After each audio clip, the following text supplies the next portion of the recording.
nang ibinasura ng plenaryo ng Kamara ang impeachment complaints na inihain laban sa Pangulo. Mula rin sa Batasang Pambansa, magbabalita si Earl Tobias live. Earl? Makakasama sa botong 284 affirmative at 4 against, tuluyan na pong ibinasura ng Kamara ang dalawang impeachment complaints laban sa Pangulo.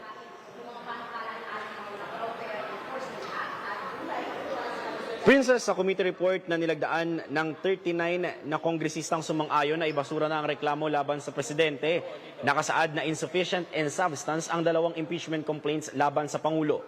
Pinaliwanag ni Justice Committee Chairperson Jinky Luistro na pumasa nga ang parehong reklamo sa sufficiency in form, pero kapos ito sa mga inoobserbahang requirement para maideklarang sufficient in substance.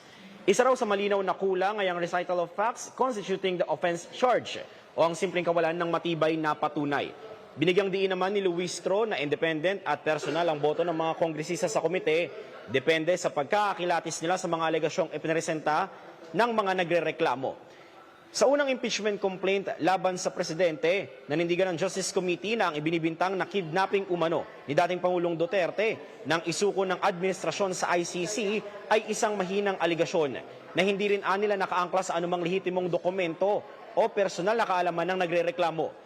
Dineklara rin ng komite na hearsay o chismis lang ang binibintang na drug addict ang presidente. Kaya ang unang impeachment case laban sa kanya, malinaw anyang walang malinaw na factual foundation para dinggin pa sa isang formal na impeachment proceeding.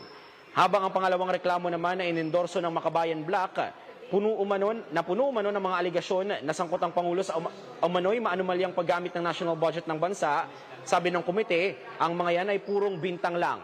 Pero bigong maipakitang may direktang kaugnayan o ginawa ang Pangulo sa mga ibinibintang na corruption scandal. Mga kasama, bilang yan ang naging boto ng plenaryo ng Kamara, ibig sabihin malinaw, wala nang anumang impeachment proceedings o patay na ang anumang impeachment proceedings laban sa presidente dito sa Kamara.